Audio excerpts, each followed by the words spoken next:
I'm here with Debra Taylor from Select Brand. Hi, Debra. Hi. So I'm a bit of a dummy when it comes to wine. The only thing I know is that I like drinking it. So I have a few questions for you, sort of wine 101. Maybe you can help me out and help our viewers out. Sure. So first thing, what does dry wine and sweet wine mean? What do those terms mean?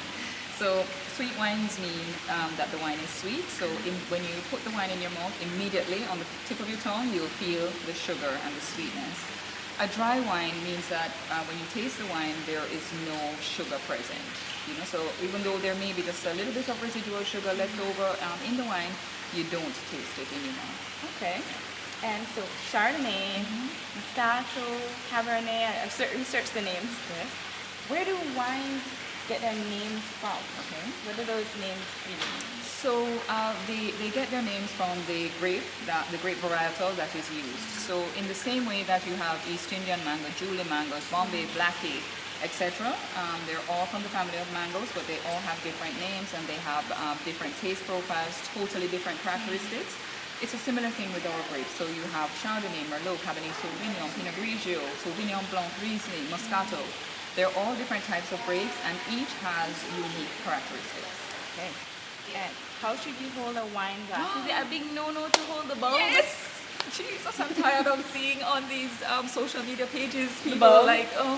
grabbing the glass, the bowl. So the stems are there for a reason, and that is for us to hold them. And in doing so, we are preventing the wine from getting warm by our body heat, because our body heat goes through the glass and warms the wine. And wine is really best enjoyed at the right temperature. So if the wine is too hot, you're gonna taste the sugar and alcohol. If it's too cold, if the wine will be closed and not present as well.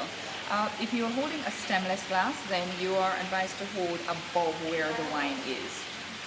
Okay, I'm guilty. I know, Very guilty. but you see, if you don't know, you don't know. True. Right. So that brings me to another question. You mentioned the right temperature. How should I store my wine? Are there some wines that should go in the fridge? Should they be left out? So generally speaking, our white wines are to be served chilled, and that's somewhere between 5 and 10 degrees Celsius, and so you definitely would put them in the fridge. And I know that it is known, or most people know, that red wine should be had at room temperature. I put it in the fridge. But you've done the right thing.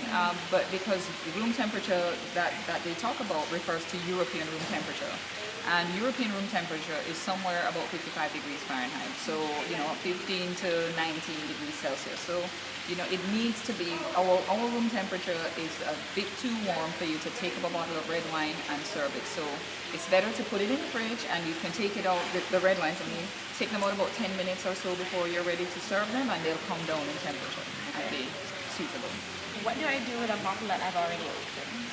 So if say it has a You cork mean in it. leftover wine? Like, what is that? When on the rare occasions that Okay, happens, okay. On the rare occasion or you're that drinking by yourself and you don't want to be an alcoholic and Okay, drink so I alone. understand that. And on the rare occasion that there is leftover wine, you should reseal the bottle as soon as you can, because basically you don't want the wine exposed to air. Once air comes in contact with the wine, it starts to open it up and it starts to develop, and you don't want that development to happen until it's in the glass or in your decanter just before you're ready to enjoy it. So if you have an open bottle, then you need to reseal it and keep it in the fridge. For white wine, it'll be probably 2 to 3 days. For red wine, maybe 3. Just don't leave wine over. And you can make wine ice cubes and use it. Yes. It's pretty cool, actually. I have some in the fridge. So yeah, so if you, provided it's still good, that is. I hope so. Yeah. So I hear people talking about how they taste oak and cherry, Yeah. and I don't taste these things. Am I doing something wrong?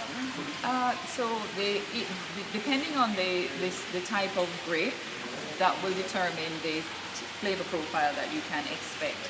One would need to know a little bit about the wine that they're drinking or the grape variety that has made that wine. And a good place to start with that information is on the bottle, because usually on the bottle there's a description of the wine, so that will kind of prepare you for what you're supposed to expect. So you're not in. So let's say you're drinking white wine, you're not always going to get apples, peaches, pineapple, etc. It depends on the type of grape that has made the wine. That will determine the characteristics that you should be looking for. If the wine has spent some time in oak barrels, then you're going to get those oaky, smoky, toasty characteristics. So it really depends on the type of grape. Okay? But you need to know your grapes to know what to expect. So you have to learn a little bit more. Absolutely. I see people swirl and smell the wine. What does that do? Oh, it's a critical step to take when we're enjoying our wine, because what that does is it allows the wine to open up. So the air passing over the wine releases the aromas. And so we need to swirl and have as much of the surface of the wine in contact with the air. It's a chemical reaction. The wine opens up and the aromas come forth, and we smell and then we sip. And when we smell, that is actually the most critical step in wine tasting, because it prepares your nose, prepares your mouth for what you're going to taste. My most difficult step is just in drinking it. I know, but you know on what? a Friday night. You see, when we finish this class, you're going to say to me, Deborah, you're right. You will never drink a glass of wine the same again after we finish I'll go today. home and I'll swirl my wine. I swirl milk, I swirl everything. I swirl, my coconut water, and I drink everything from a wine glass. It automatically tastes better. I drink everything from a regular glass, including wine, which drives my mother up the wall. And it should. So I beg you, just go and invest in some wine glasses, please. They're universal ones for red and white, and they work quite well. So after this, I will go get some glasses. So some wines pair better with some foods than others. Could you just give me a little overview of wine pairing? What goes with what? What should I buy for my chicken? So, generally speaking, white wines with white meats, red wines with red meats. Makes a lot of sense, because white wines are lighter, so are white meats. Red wines are heavier, so are red meats. What do you mean by heavier? Heavier in terms of the weight of the meat. So, fish is a lighter meat. In terms of the wine. So fish is a lighter meat than, say, chicken, than, say, steak.